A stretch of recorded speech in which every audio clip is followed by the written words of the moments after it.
e-commerce stores to drive sales. Even though I work at Shopify, I'm going to try and be as objective as possible. So a lot of the principles I'm going to discuss you can use on any e-commerce platform. It doesn't matter if it's Shopify or not. My name is Krista Ellis. I am the Shopify Local Boston Community Manager, and I've been working with Shopify for almost 4 years now.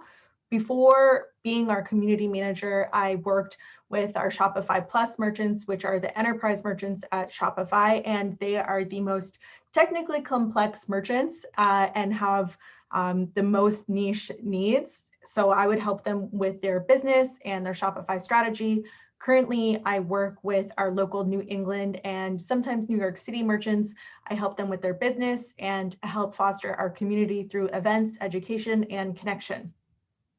I want to invite everybody who's watching to set a goal, if you have a business, to have 3 clear action items from our presentation today to work on in your business afterwards. After the presentation, as Gloria was saying, we're going to have a brief Q&A period, and I encourage you to bring up any questions from the presentation, or if you don't feel like you got some clear takeaways, that would be your time to flush those out a little bit more. I'm going to move into our next slide and introduce the topics for today.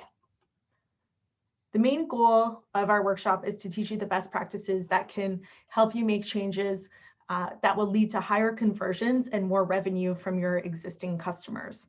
My hope is you're going to leave this workshop again with actionable items to implement in your online store and a better understanding of what to do if you have an online store or when you set one up to make sales.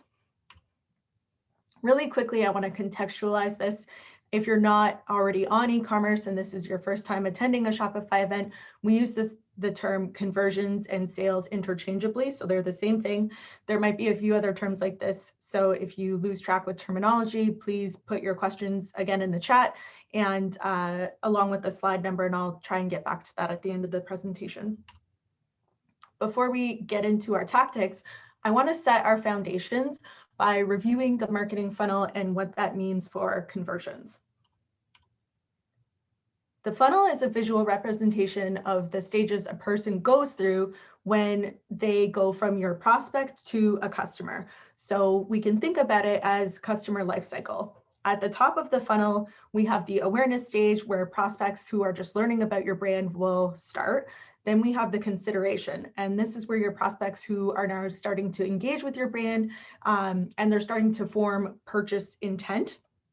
These 2 stages of the funnel generally require customer acquisition strategies to get your leads into the funnel. So like digital advertising, for example, and that's not what we're going to focus on in our workshop. The next stage of the funnel is conversion, and that's where your prospect becomes a customer and completes the desired action. In this case, it's actually purchasing from you. Then at the bottom of the funnel, we've got loyalty and advocacy. Both are pretty similar. And at this point, it's all about re-engaging past purchasers and getting them to refer friends and family so that you get more leads into your advertising funnel. It's important to note that the funnel is not universal, so it's going to be different for every merchant and every business.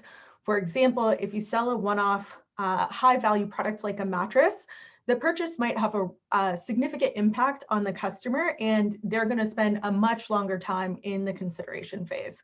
If you sell something consumable and affordable like cosmetics or coffee, you might be able to move forward with a customer from awareness to conversion in one single advertisement. This process really just depends on the products that you're selling.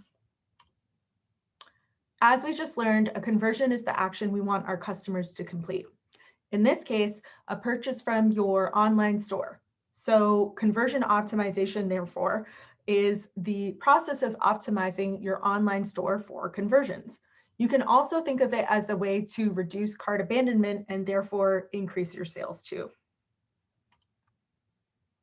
There are 3 main areas you should focus on when you're optimizing your store for conversions. Your product page. These exist to tell customers why your product is awesome, but these pages also need to make it really easy for your customer to purchase from you. A lot of businesses focus on their optimization efforts only when you get to the checkout, but customers won't get that far if you don't create a quality product page that will drive conversions to begin with. Your checkout, you really need to think about what makes a potential customer lose their motivation once they reach the checkout. The two most common issues we see are that it fails to reduce fears and it fails to build trust and credibility.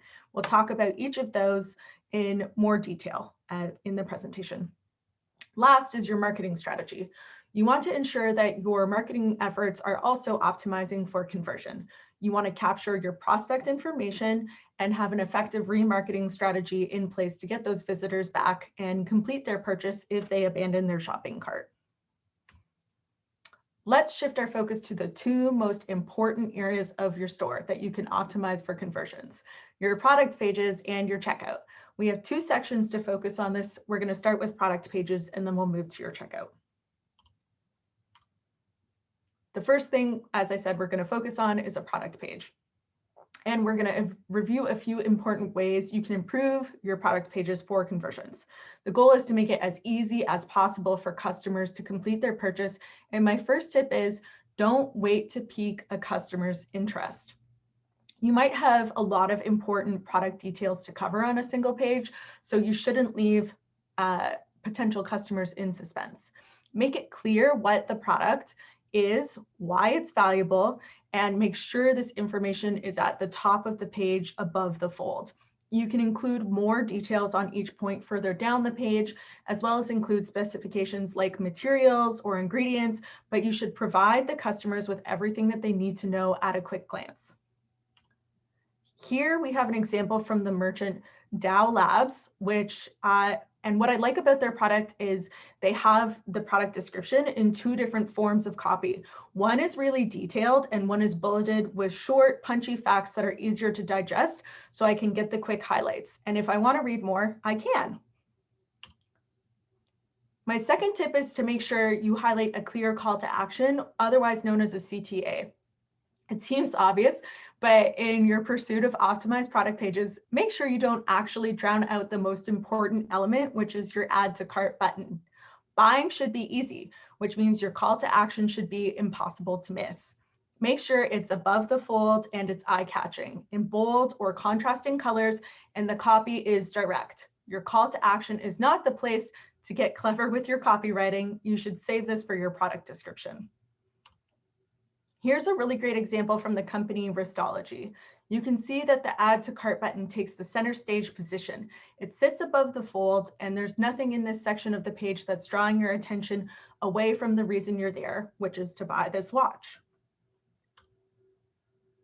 Targeted live chat allows potential customers to get their questions answered quickly. This makes it easier for them to make an informed decision. Live chat works best on specific product pages where there might be a hurdle to purchase, such as pricier bundles that generate higher than average order values. When your visitors choose to use live chat, there's an opportunity to help them address any issues that might be stalling their purchase. Another quick thing anecdotally, oh, there's a feather on my sweater, that I want to add is SMS marketing. If you have a high value price point item, again, a mattress, furniture, jewelry, those are all really great examples that are more of an investment piece, and you want to level up your live chat, I would also think about including SMS marketing, because that is a huge barrier to conversion for folks who might have questions and they can't find the right answer. They just won't purchase from you. So SMS marketing, again, if you have any high value, really expensive products that you're trying to sell. If you're an iOS user, my recommendation is to use Shopify Ping in conjunction with a third-party chat service like Facebook Messenger or Apple Business Chat, which is the example that we have here. Apple Business Chat is available to all Shopify merchants, and with the chat, you can add and customize a chat button on your online store. This allows you to respond to inquiries, send products, discounts, even draft orders in the chat. Bing is also really great because it allows you to centralize all of your customer chats in one app. So if you're using different chats, it's all going to roll up into one place. This saves you time and makes it easier for you to provide an amazing customer experience. Reviews have become essential for establishing trust with customers. Did you know that nearly 95% of shoppers read reviews before making a purchase? And surveys have consistently shown that customer trust reviews more than the description provided by a store or manufacturer. If you don't have reviews enabled on your store, this is a massive opportunity for you. We also have a free product app called Shopify Reviews, product reviews that you can set up in your store. So that makes it really easy to get started. Something else, again, anecdotally, that I want to call out is your reviews on other platforms matter too. So even if you have social media accounts or different landing pages that folks could leave reviews on, Google reviews, those are all important too, because people will often do additional research or they'll look at what people are saying about you on social media. So it really matters to engage with your community in all points and not just the reviews that are on your direct website. If you sell a product that's intrinsically tied to a personal outcome, like promising fuller, longer hair, testimonials will become a critical part of managing your marketing toolkit. A great testimonial focuses on real people. So as you can see in our example, Luxie's hair products directly affect their customers' appearance. So to establish trust, they liberally showcase transformation stories and experiences with the product as shown here. A side note is that the review app I just mentioned that's on Shopify, they don't allow you to upload photos. So if you're ready to grow your review process, there's other apps in our app store that will do that for you and have photo capabilities. Yotpo is one that I always recommend. It's quite robust. If your product is endorsed or given a reputable seal of approval, letting visitors know with a badge or a seal can be a shortcut to establishing social proof. For example, certifications like USDA Organics or non-GMO project if you sell consumables, that would be a great thing to showcase on your product page. And we'll look at an example here. Even if you're not referencing an official organization or standard, you can create your own badges that simply distill important features of your product. So this example is from For the Better Good, and they are a New Zealand brand who use custom created badges to visually summarize their products so you know at a glance what's special about them. Again, people don't really like to read, especially a lot of information. So anything that you can summarize for them visually is awesome. I really like using Canva for creating things like this. They have a lot of templates. They have a free plan that you can get started on. So it's very easy to do these kind of things for your website. Let's talk about checkout optimization. Remember those two issues I mentioned earlier that prevent people from checking out? The most common issue we see is that you've either failed to reduce fear or failed to build trust and credibility somewhere along the way. So we're going to look at how we can proactively address those issues in the checkout. The first thing we want to do in our checkout is reduce fears. Fear seems like an exaggeration, but you have to understand the visitor's internal dialogue during those final moments before checkout, especially if they're new to your site. I mean, we've all had one of those questions when shopping online, right? Why do you need my phone number? Are you going to call me when I don't want you to? Can I trust you with my credit card number? Is my information secure? Am I really getting the best deal? These are foundational concerns when buying online, but you can easily address them with things like SSL certificates. These are activated automatically on Shopify when you add your custom domain in your admin. Our support team can help you set that up if you don't know how to do it. You can squash any potential last-minute concerns by linking an FAQ page from the cart. If you know people contact you regularly with questions on your shipping time, for example, you can include this information in your FAQ, and you could even put it on your product page too. Live chat in cart. Another opportunity to answer any last-minute questions or concerns that are preventing your customers from completing their purchase would be to have that little icon there. And last but not least, address the FOMO, i.e. the fear of missing out on the best possible deal.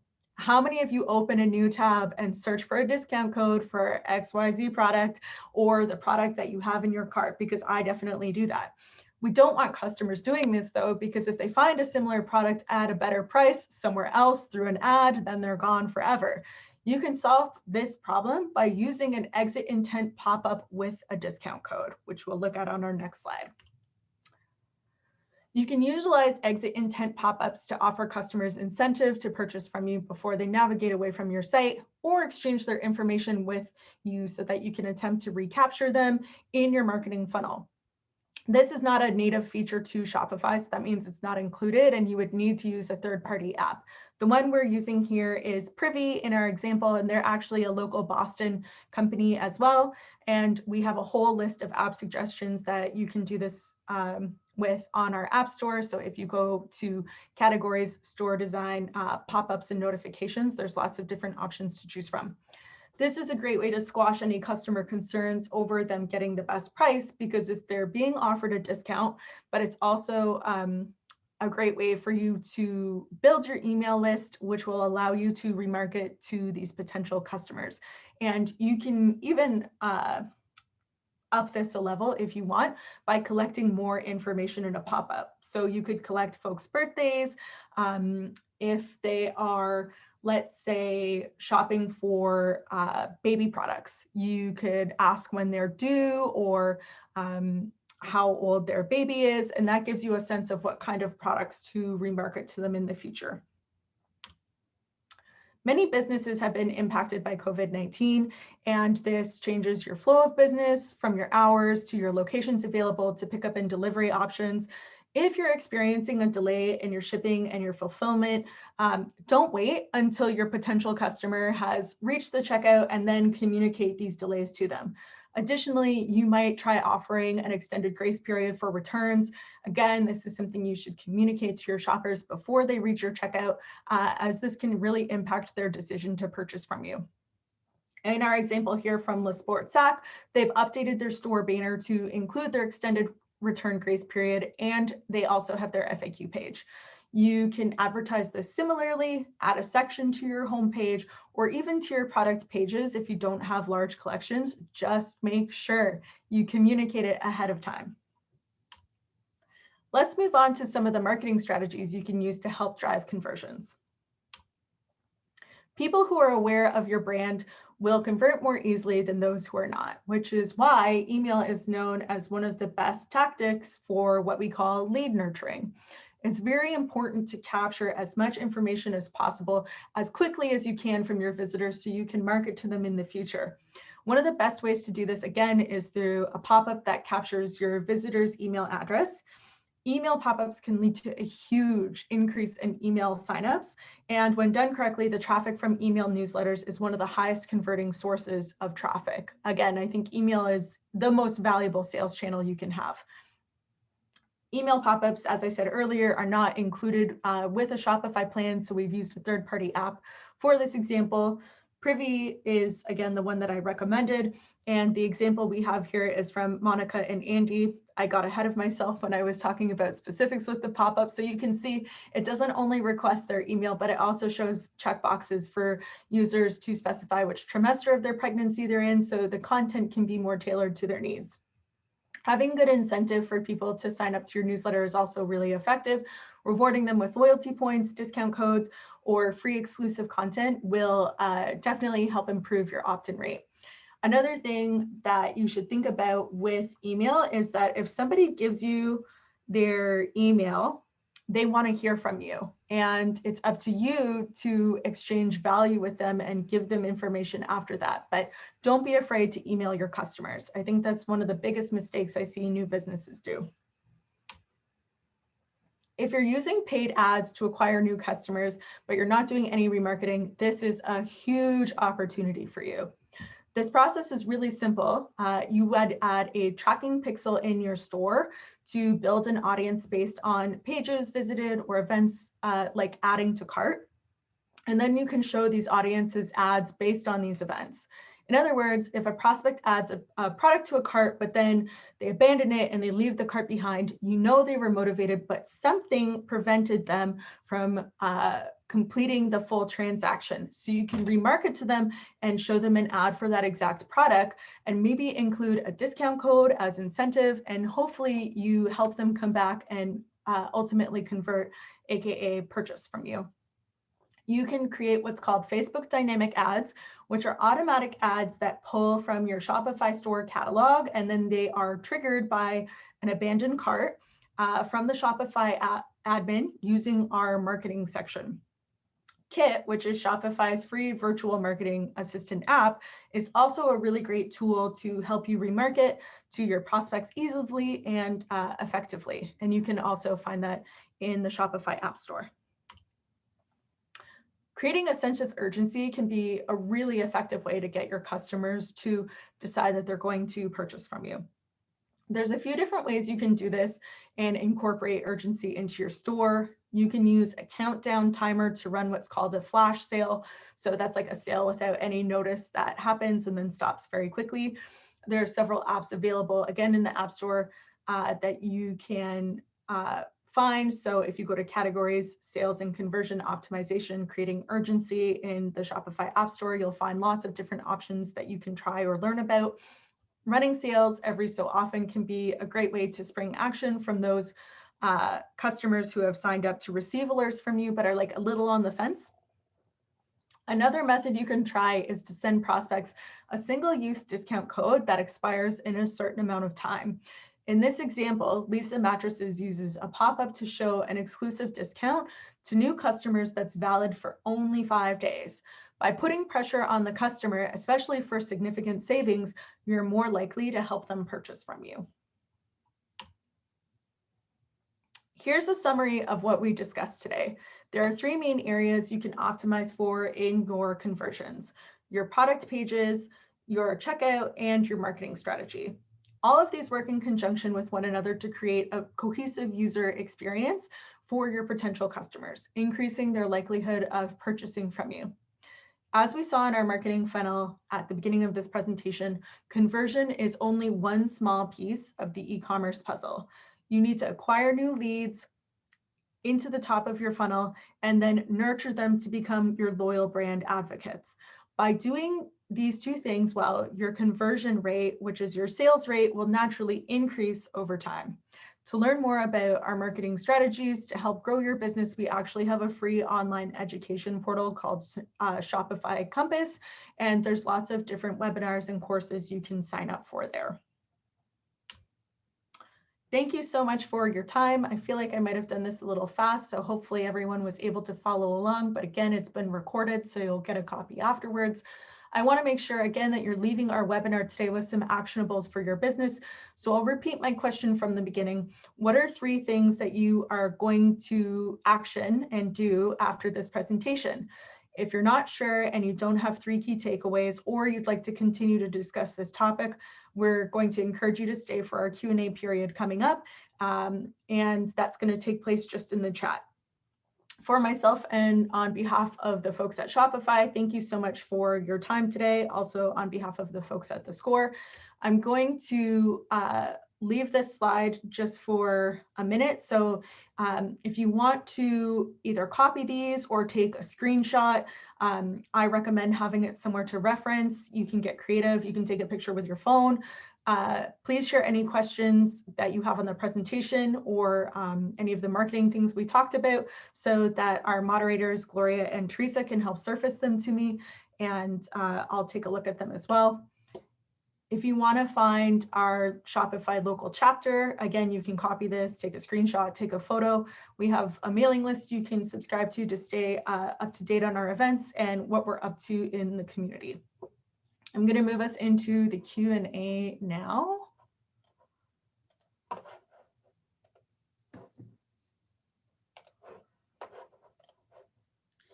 So we have one question. Would you like more, they'd like more information on the remarketing side at the end?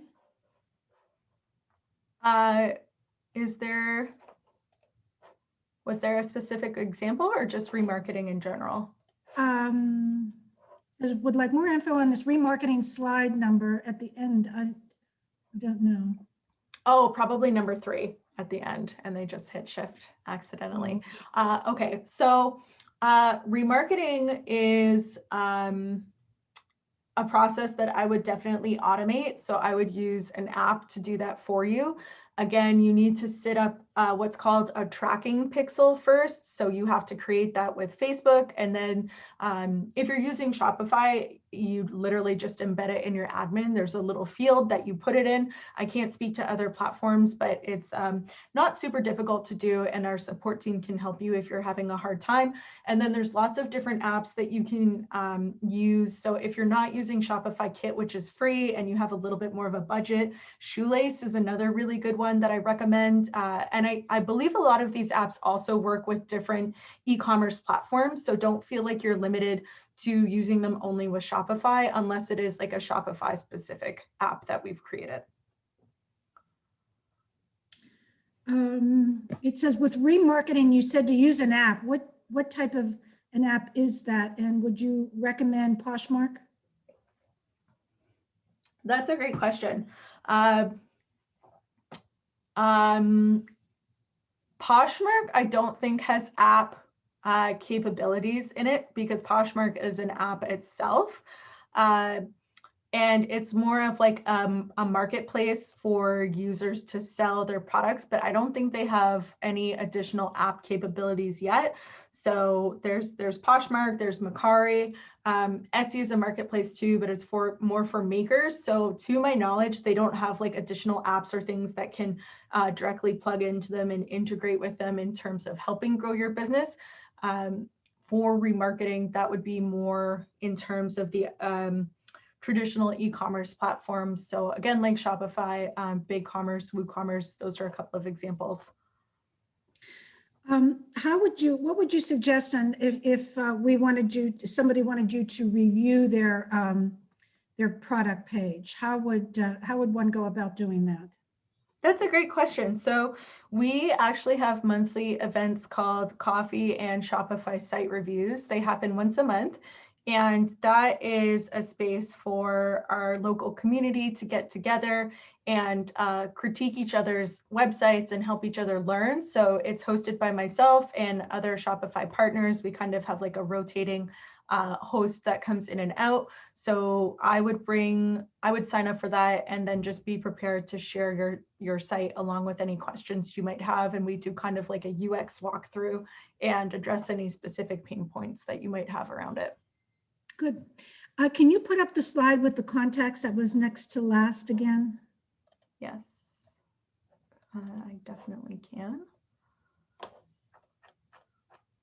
Contacts, I assume it means helpful links. It says it was the next to the last slide. I think it was this one. Okay.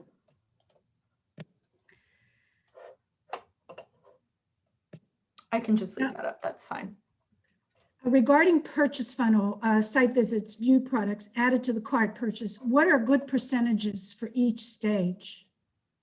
Ooh, that's a really great question. I see that Brooke asked that. So I think there's a big misconception when it comes to those different stages, because it really depends on your business. I've seen people come to me with a 5% purchase rate that are unhappy with that because they don't think it's good.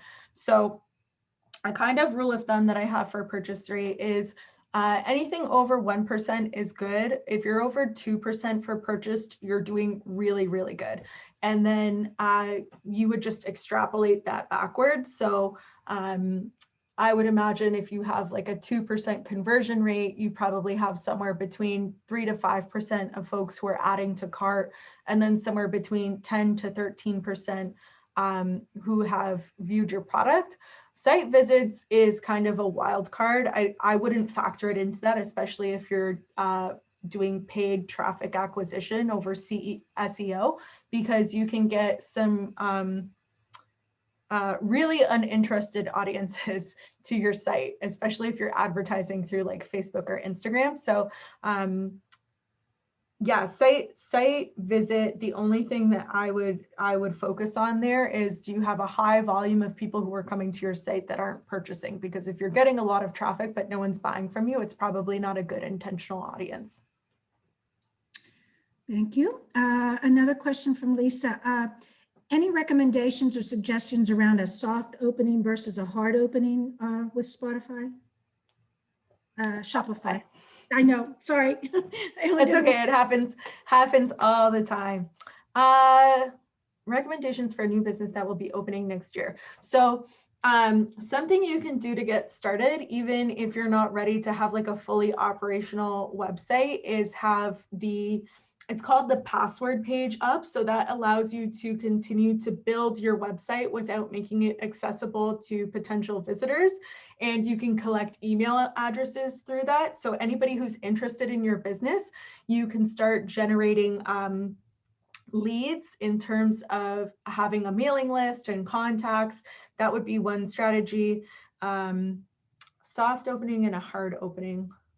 I feel like we don't see a lot of that in e-commerce. You could also, if you have like VIP customers, you could give them some sort of like special discount or incentive to buy from you initially. That could be your soft opening. And then once you have a hard opening, you start promoting to everybody. That could be another way to do it. Can you speak to the differences between Shopify and Wix as website e-commerce platforms? Oh, not really. Sorry. I'm not in sales, so I feel that's not really like part of my job scope. I think Wix is more of like a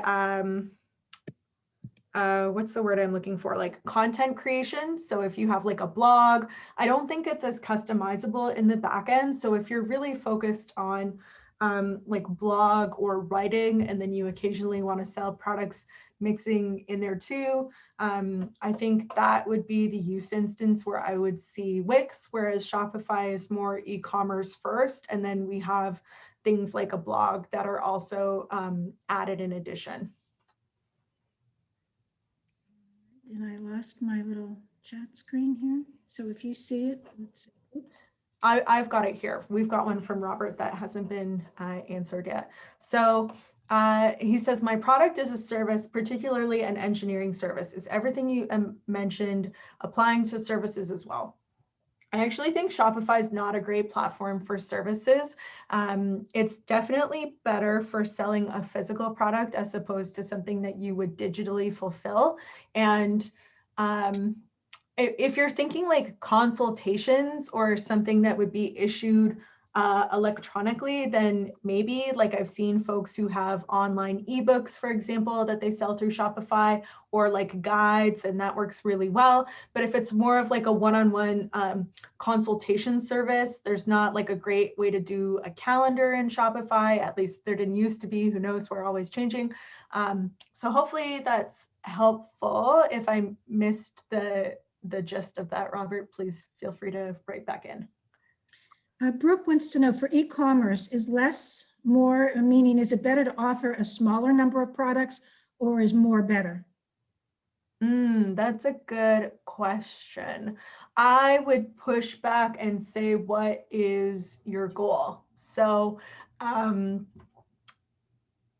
it's not really about like product volume so much as is like product quality. How much are you trying to sell? What is your customer into? If you can do like a really intentional e-commerce site that doesn't have a lot of options with a small product catalog, you might be really successful. And again, I think big mattress companies are proof of that, because you have like 4 mattress options that you can choose from, and that's it. And you're either going to buy it or you're not. Similar with maybe like bicycles. If you're not doing a very custom bike and you have 4 different bike options that you can buy, those are examples of like a small product catalog that could be successful. But if you're in something perhaps like cosmetics, are you going to sell 1 color of lipstick, or are you going to sell 10 colors of lipstick? Because women probably want to wear more than 1 color. So I think it really depends on like the product and what your goals are ultimately as a business. Next question. I will be manufacturing wooden iPhone holders and wooden stick flag holders. Does this fit the Shopify model? Yep, you can sell those on Shopify. Okay, any more? Someone in chat asked about the meetup that you mentioned briefly. I'm assuming that must mean the where people get together to review. The Shopify site review and coffee that we do once a month? I'm gonna assume that's what they mean. Okay. Do you know what the question was? It was in chat. It just said.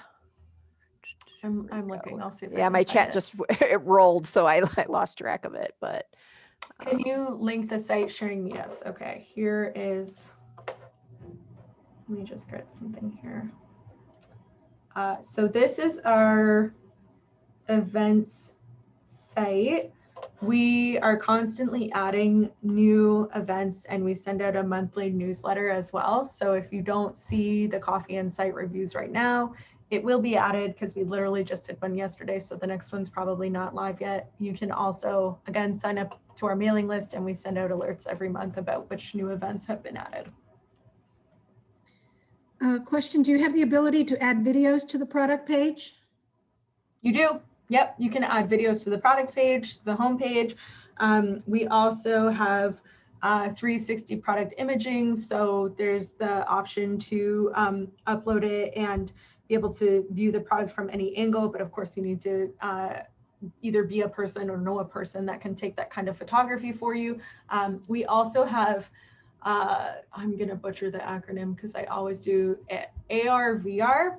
So you can, depending on the product, take a picture and like hold your phone up in your home. So say you want to know if a lamp is going to look good in your living room, it'll circumvent using your phone, the lamp in that space. And you can see, okay, does it look good in that corner or not? And it takes into consideration the size and proportions of all of that. How does Shopify integrate with Amazon fulfillment? That's a really great question.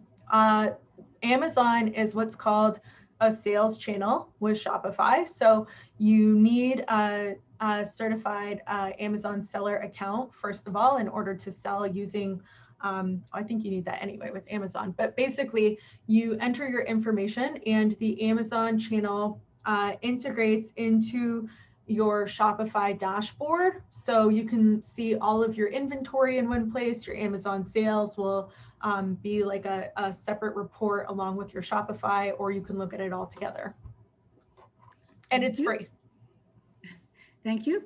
Can you have more than one Shopify store? Yes. Yes, many people do, whether it's the same business or a separate business. If you are,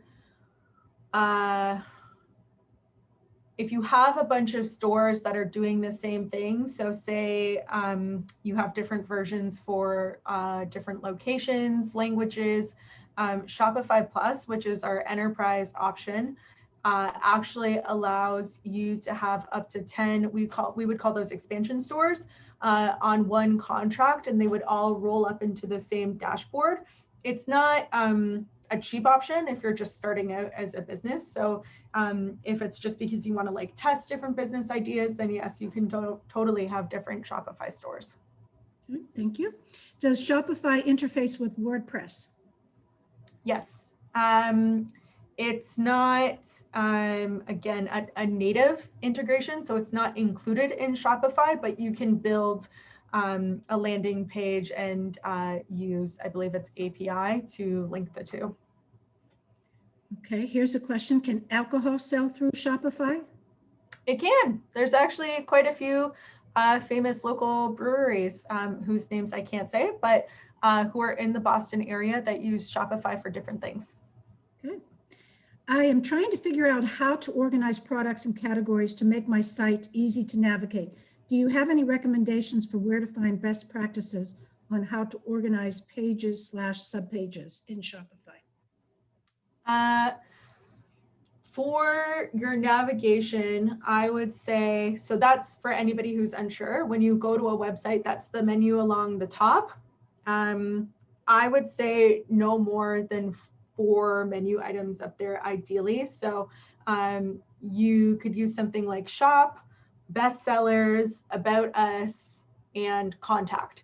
And then you would use nested menus. So you should be able to look that up in our Shopify help pages, but you would have nested navigation menus. So say when you click shop, You could have different collections, like your men's collections and your women's collection. And then if you wanted to nest it even further, if you click over women's, it would be like tops, bottoms, accessories, etc. Yeah, I think that covers that. Did you mention something about Etsy in the beginning that you would address at the end? Yeah, so somebody was asking what the difference is between Etsy, I think, and Shopify.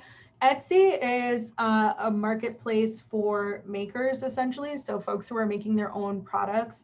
And Shopify is too, but it's not a marketplace.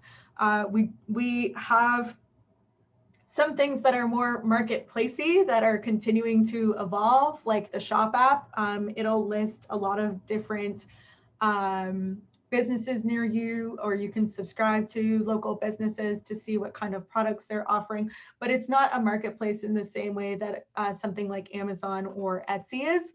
I think Etsy is really great if you are still figuring out your brand, but you want to sell online. You will make more sales as a entrepreneur if you can figure out how to harness your brand and direct people to your own personal website rather than having them browse Etsy, but it's not easy to do. The other nice thing too is people probably go to Etsy, similar to Pinterest or Amazon, with intent to purchase. So they're already going there because they're thinking like, yeah, I might buy this thing that I'm kind of looking for, and maybe they're a couple clicks away from finding you and they'll find you. But the downside is then you're competing against other people who might have similar products. So if you have your own standalone store, it's more difficult for people to navigate away from you because they're just kind of like passively looking. But at the same time, you need to be really intentional, like our presentation today. How do you hook them in and how do you get them interested and understand that they should purchase from you? And that really comes down to your brand and your messaging. All right, thank you. Should a customer hire a web designer to make their Shopify site more professional looking, or is it a DIY for a non-tech person? Also, do you have certified Shopify web designers? Okay, so those are really great questions. You can definitely DIY. We have a lot of free templates that you can have access to just set up your site and get it ready to launch. So it doesn't have to be super complicated. I actually think if you don't really know what you're going to ask a web designer to do for you, and you don't really understand like exactly what the intent is behind what you would ask them to do, then I would not do it because you might have to edit that code later on, or it might not go directly towards your goals. I think what I really like about Shopify is it's teaching you how to fish instead of giving you a fish. So it's in your best interest to try and set your site up yourself at first and figure out how everything works. Because if you just have someone build it for you and do everything for you, once it's live and it's your turn to fulfill a sale that somebody's purchased and ship it to them, or change things on your website, you might not know how to do it, and it's really not setting you up for success long term. But if you've come to a point where you're like, I know I want this customization, I want my site to be able to do this, and I can't do it myself because I don't know how to code, then yes, I would look at getting an expert. And we actually have a portal. It's called Shopify Experts. And you can search under the category of work that you're interested in having done and find somebody that's been vetted to do the work for you. All right, one more question here. Why are some store themes free and others cost? And how easy is it to upload your products to Google Shopping? Why are some store themes free and others cost money? Yeah, sorry, I joined two questions there. That's okay. I feel like that's the same with anything. Some things are free, some things are not going to be free. Ones that cost money might have more coding involved in them, or they might be by a third party. They might need more maintenance. Shopify makes it easier for you to get a free theme to get started, because we know that's going to be an obstacle for a lot of people who are new to e-commerce or don't have a strong technical background, and other companies might not feel the same way. They have a different audience in the same way that you would have a different audience as an entrepreneur. How easy is it to upload your products to Google Shopping? We have an app, which is a sales channel for Google Shopping that integrates directly into your Shopify admin. So pretty easy. I just built a store but haven't started selling yet. And does Shopify take a cut with every sale? Not in the way that you're thinking. I think that's probably like Square, where they're revenue based or rev share based. So Shopify doesn't do that. Instead, you pay a flat rate for your monthly fee.